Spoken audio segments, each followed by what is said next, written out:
Rwandais, amis du Rwanda, bonjour. L'année qui s'achève, 2025, a vu des réalisations significatives, mais elle a aussi été marquée par des défis difficiles.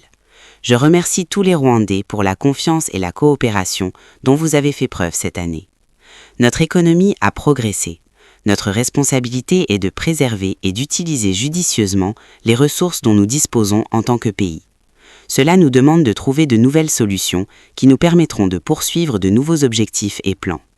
Nous ne devons attendre de personne d'autre notre développement et notre bien-être.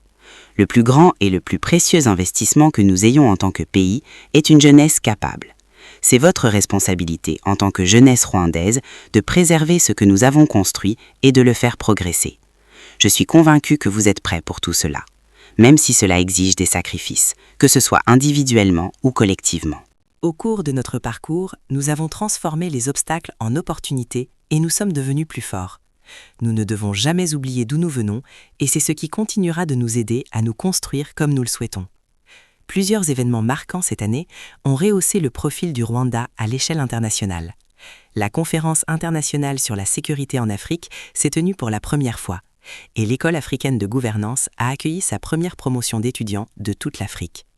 Nous avons également organisé un nouvel événement annuel sur l'innovation en matière d'énergie nucléaire pour l'Afrique. Cela réaffirme que les Rwandais et les Africains en général ont le pouvoir de définir qui nous sommes, ce que nous défendons et où nous allons.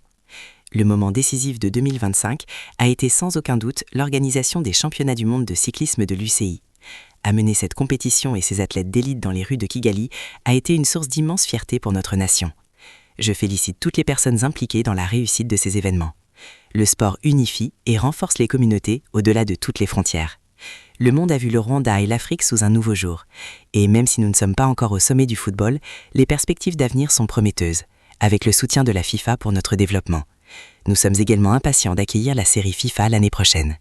Avec l'infrastructure que nous avons construite, notre ambition à long terme est de former la prochaine génération de talents rwandais pour qu'elle concourt et excelle. Ce mois-ci, le Rwanda et la RDC ont signé les accords de Washington. Je remercie les États-Unis et le Qatar, ainsi que nos institutions africaines pour leur soutien à ce processus de paix. C'est une étape cruciale vers la résolution des causes profondes du conflit dans l'est de la RDC et le rétablissement de la stabilité régionale.